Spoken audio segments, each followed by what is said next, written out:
Hi everyone, it's Jess here. A bit of a break from our usual show and usual episodes where we're stuck in Victoria. This episode is all about overcoming fear of falling while climbing. So I've had a lot of friends and family ask me lately, they've seen all our footage of trad climbing and being exposed and up really high, and they say, oh, so how come you don't get scared, or you don't have a fear of heights, how's that possible? So I thought I'd share with you my strategy that I've used to not necessarily overcome the fear, because the fear will always be there, but just to learn how to manage the fear while climbing. When we started climbing, and I would say even for the whole first 12 months of our climbing careers, I was petrified. I would get nervous a few days before we'd go out. I'd feel sick, I'd cry on the wall, I'd have panic attacks, and I never really put effort into learning how to manage that fear. I just kind of dreaded it, accepted it was going to be there, but didn't actively do anything about it. And then I started to watch a couple of other videos and got this book and put some mental work into learning how to manage my fear. And the thing that's worked the best for me is graded falls practice. Recently, when we were in the Grampians, I went out and dedicated a day with Sean to do some graded falling. So starting off by just sitting in the harness, getting comfortable with the gear, falling below the bolt, and then gradually working my way up. Now I do that almost every time I go out. I just warm up on an easy climb, have one or two falls, and I've started climbing much harder. I climbed my hardest grade yet recently, and it's absolutely revolutionized my climbing. I was so thrilled with the experience and how much that graded falling worked for me, and exposure therapy, I guess, that I wanted to share it with some others that had some negative experiences with falling and with being belayed in not the best way. So I took Sophie and Danny out recently, and here's how it went. Just got to Point Claire, one of our local crags, just trying to find something that's vertical enough to do the falls practice. My name is Danny, and I've been climbing for about 2 and a bit years now, but I'm more of a boulderer than a sport climber. So sport climbing to me is a little bit more of a new thing, and I still definitely have that little fear in the back of my mind when it comes to falling. So I'm super grateful for today, and hopefully I can get over that a little bit. Yeah. I am Sophie. Have been climbing I think for like 2 years or so. Definitely opposite of Danny, way more of a sport climber than a boulderer. So I absolutely love sport climbing, especially on the coast. But it's going to be really good to get some falls practice in, just to, like Jess said, exercise that muscle, make it stronger, and tackle the demon, I think. You got me falling. Did you know that? I wanna hear you say, oh, you got me falling. Did you know that? Without you I fade away. Every climb I used to overthink my gear, my knot, and I would just push through, go to the top, try not to fall. So I always first climb, make myself sit. Alright, everything feels good. And now I'm going to stay in the same spot, but can you just give out a tiny little bit of slack just to there? That's fine. And I'm just going to do a little fall. Just like that.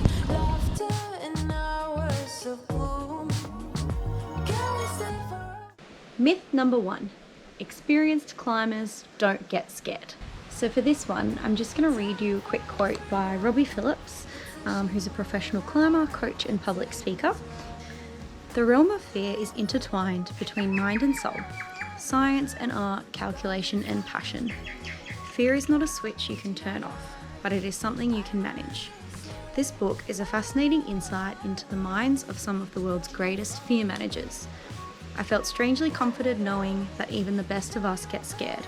Comfort in the knowledge that these legends were not born fearless. I think the key point there is that more experience doesn't necessarily mean that you have less fear, and the fear will always be there. At some point you're always going to get scared, even as an experienced climber.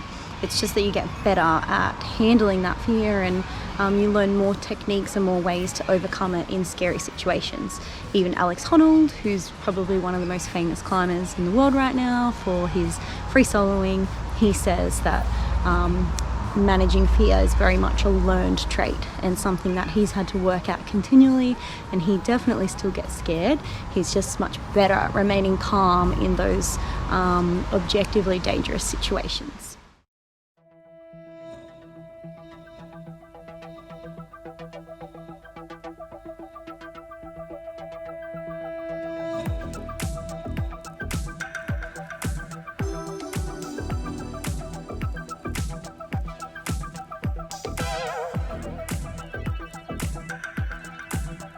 Now do a little step up, pretend you're going for a hold. Yeah, nice. Okay, alright. So if you're overthinking it, maybe just do one little step back down and then go from there. Okay, alright. Yeah. It's when the bolt is at my feet that I start to be like, okay, yeah.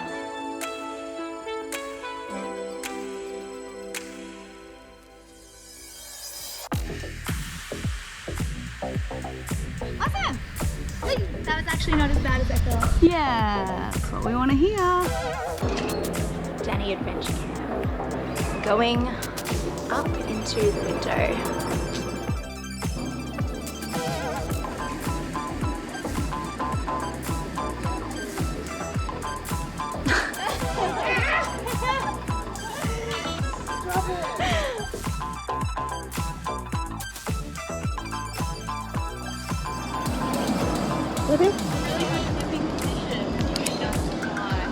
Thanks.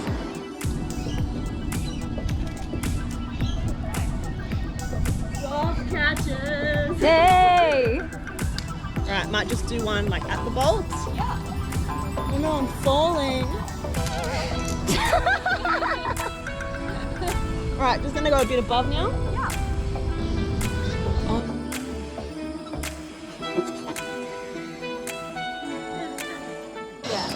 And it's really good practice for me, like belaying. So doing this regularly with your belaying partner is so good for making sure that you're getting that slack and all that stuff. Yeah, I'm very comfortable. It might be hard to hear because that helicopter.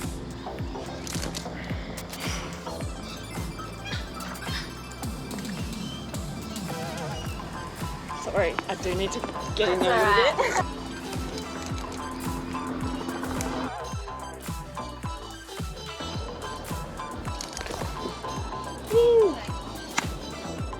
Loving it.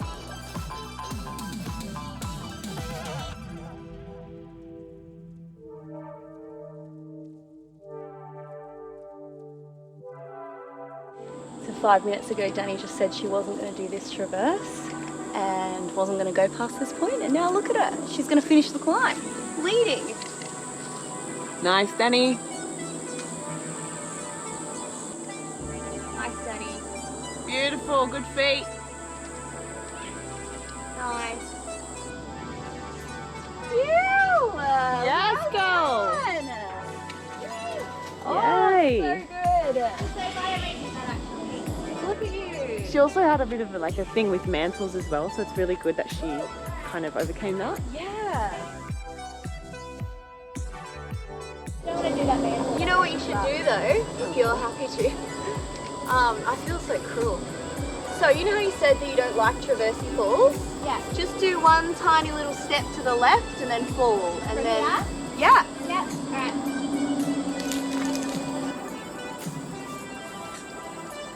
Yep. How's that? That was actually not that bad. Yeah. Do you mind like pushing it a bit further? Like here? Yeah, I reckon from there. Okay.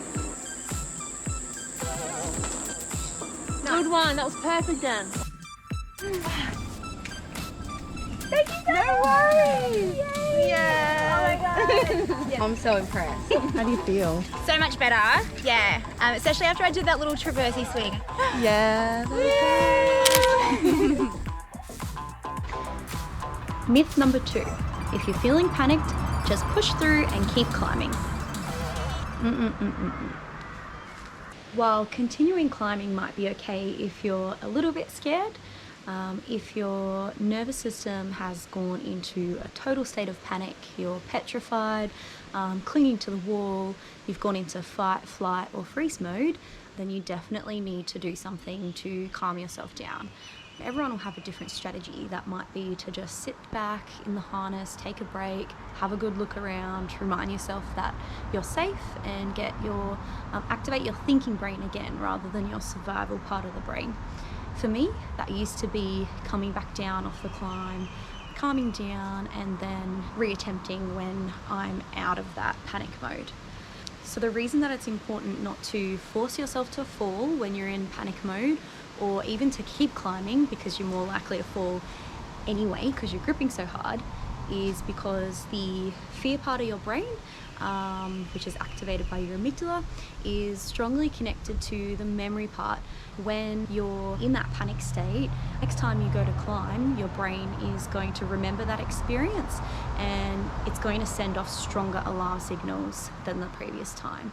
So it's better to give your brain positive falling experiences, positive climbing experiences. Oh my god, that was like so fun. Wait, what? The falling was fun. That is fun, and I don't know what you've done to us, but now we're like addicted to falling. We're like adrenaline junkies now. How are we finding falling fun all of a sudden? Serious? I Before and after, we were shitting ourselves. for days. And now I want to do it again. Yes! Yeah. So Jess, what are we doing? I'm gonna have a go on a 25. I've tried the start about a year ago, I think, and it was tricky.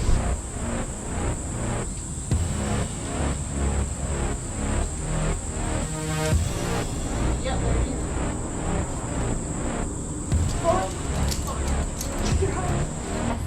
Come on.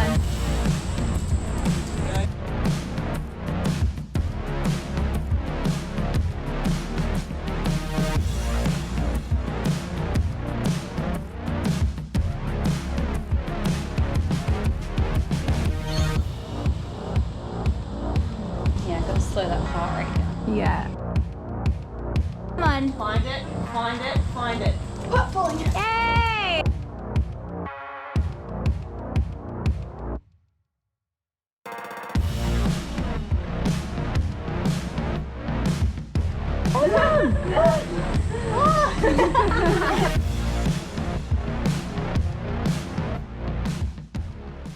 Myth number 3, climbing is more physical than mental. And you need to warm up your mind just as much as you warm up your body. I love that. Get that fear muscle activated. With climbing and learning to manage your fear, it's an ongoing mental process. You need to train your mind just as much, if not more, than you train your body, particularly if you're wanting to climb a really hard route or send your project. Often it's going to be your mental state and your mind that's the key to your success. And I really like the way Hazel Finlay talks about strengthening your fear muscle. She says that at the beginning of every season, she goes out and she does falls practice. She makes sure she's got a good connection with her belayer and that she's calm on the wall. And she goes through this mental training, this strengthening of the fear muscle regularly as part of her success. A big part of the reason that I've become so interested in falls training, fear management training, and just learning the science behind what's happening in the brain when we get into these panicked situations. A part of my job as an occupational therapist is to work with people with anxiety and help them to learn how to manage day-to-day activities through a gradual process of exposure. So definitely my passion behind falls training and graded falls practice is linked to the same exposure principles we can apply through to many activities in our daily lives. So at the beginning of her book, Rowan Van Voort says, "Being afraid happens to all of us. Everyone experiences fear at certain times in their lives. It may be during a raging snowstorm, at base camp in a mountain range, or during a meeting at work where you think for several minutes about voicing your opinion about a new project but feel paralysed by insecurity. Wherever and whenever it is, the same rule always applies. If you don't learn to manage the fear will manage you. Then fear will decide what you do or dare not to do." That's it, guys. I hope you like this video. If there's any strategies that work for you, please feel free to comment below. And if you like our channel and want to see more videos like this, make sure you subscribe, like the video, and click the notifications button. Thanks, bye.